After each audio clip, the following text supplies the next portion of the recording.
அனைவருக்கும் வணக்கம். பழனி முருகன் பற்றிய பல அதிசய தகவலை பற்றி தான் இன்றைக்கி நாம் அந்த வீடியோவில் தெரிஞ்சுக்க போகிறோம். இந்த வீடியோ ரொம்பவே பயனுள்ளதாக இருக்கும். அதனால் வீடியோவை கடைசி வரைக்கும் ஸ்கிப் பண்ணாமல் பாருங்கள்.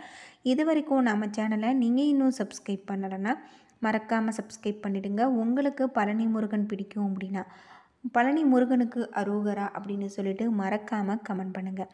வாங்க வீடியோக்குள்ளே போகலாம். பழனி முருகன் கோவில் முருகனது சிறப்புக்குரிய கோவிலாகும்.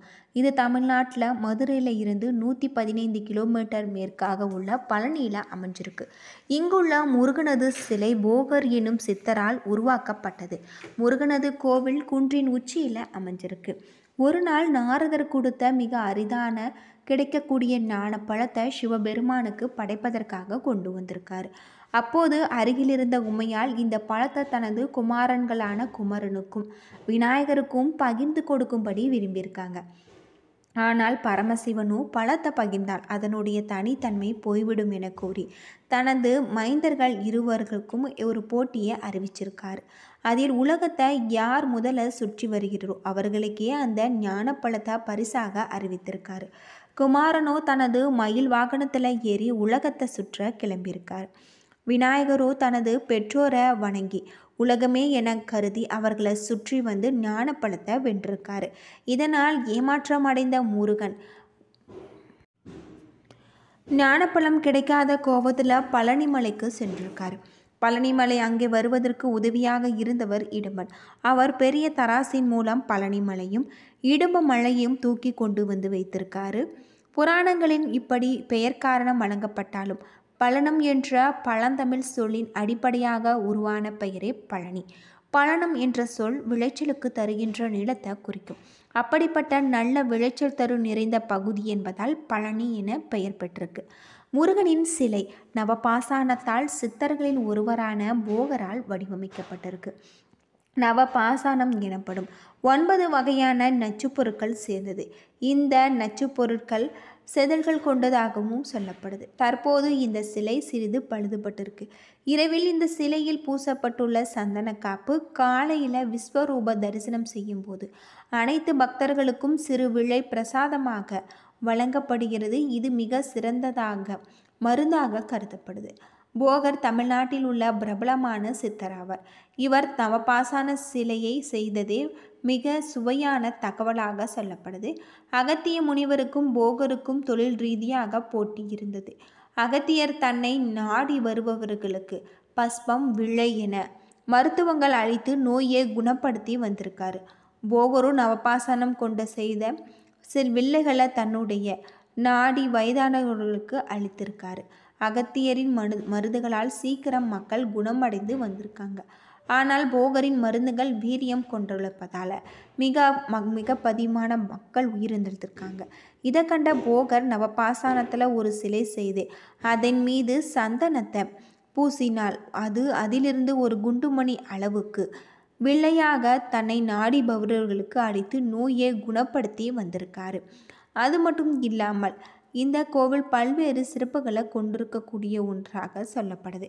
நவபாசான முருகன் சிலையை வழிபடுவதால் நம்முடைய வாழ்க்கையில் இருக்கக்கூடிய அனைத்து விதமான பிரச்சனைகளும் தீரும் அப்படின்னு சொல்லப்பட்டிருக்காங்க. அது மட்டும் இல்லாமல் இந்த பழனி முருகன் கோவில் பல்வேறு சிறப்புகளை கொண்ட கோவில் அப்படின்னே சொல்லப்படுது.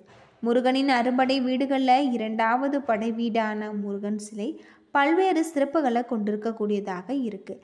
இந்த கோவில் 2000 ஆண்டுகள் பழமை வாய்ந்த மிகவும் பிரசித்தி பெற்றது. இந்த தலத்தின் மூலவர் நவபாசானத்தால் ஆனவர் போகர் என்ற சித்தர் இந்த தலத்தின் மூலவரை பிரதிஷ்டை செஞ்சிருக்காரு. உற்சவர் முத்துக்குமார சுவாமி. அது மட்டும் இல்லாமல் இந்த கோவில் முதலாக பக்தர்கள் வேண்டுகோள் நிமித்தம் அளவு குத்துதல் காவடி எடுக்கும் பழக்கங்கள் ஏற்பட்டிருக்கு. நாரதர் கொடுத்த கனியை தனக்கு தராததால் கோபித்து வந்து கொண்டு முருகன் மயில் மீது ஏறி இந்த தலம் வந்திருக்காரு.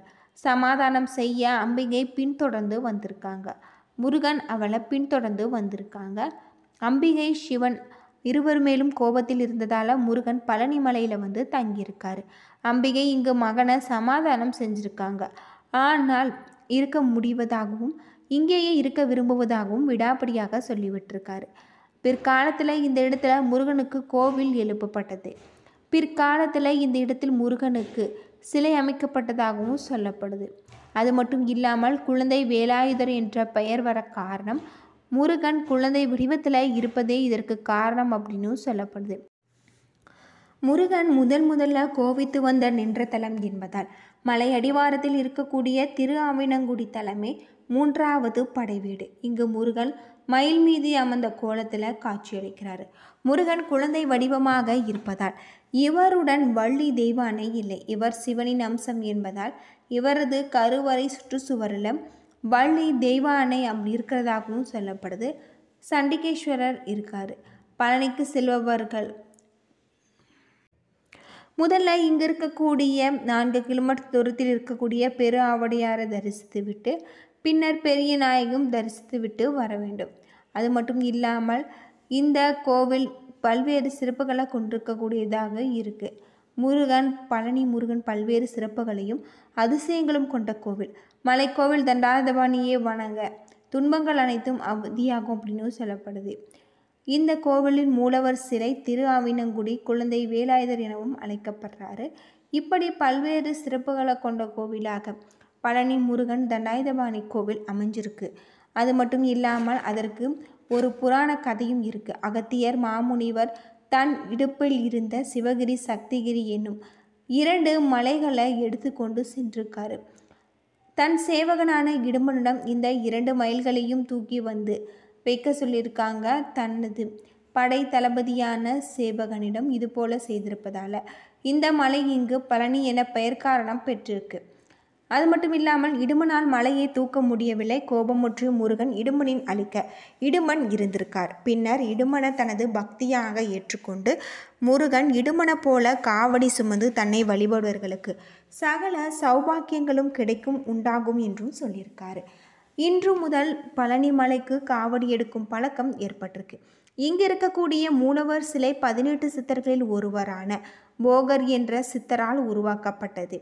அது மட்டும் இல்லாமல் 4448 அரிய மூலிகைகளை கொண்டு இந்த நவபாசான சிலையை உருவாக்கியிருக்காங்க. இந்த 9 விதமான நச்சு பொருட்களும் கலந்து நவபாசானம் என்னும் மூலிகையை உருவாக்கியிருக்காங்க. பல்வேறு நோய்களுக்கு இது மூலிகையாக பயன்படுத்தலாம். அப்படி சிறப்பு வாய்ந்த நவபாசானத்தால் கொண்டு முருகன் சிலையை அவர் உருவாக்கியிருக்கார். அவர் உருவாக்கிய அந்த சிலையை தற்போது பழனி முருகனாக நமக்கு காட்சியளிக்கிறதாகவும் சொல்லப்படுது. அது மட்டும் இல்லாமல் பஞ்சாமிர்தத்தாலும் பாலாலும் அபிஷேகம் செய்தால் மருந்து வெளிவரும் என்பதை உணர்ந்து தினமும் சிலைக்கு அபிஷேகம் செய்து வரதாகவும் தன்னுடைய சமாதியை போகர் சித்தரின் போகர் சமாதி நடுவில் வைத்திருப்பதாகவும் சொல்லப்பட்டிருக்கு. கையில் கோளுடன் ஆண்டியை போல காட்சியளிக்கும் முருகன் சிலை நமக்கு உணர்த்துவது என்னவென்றால் அனைத்தையும் துறந்தால் கடவுள் ஆகலாம்.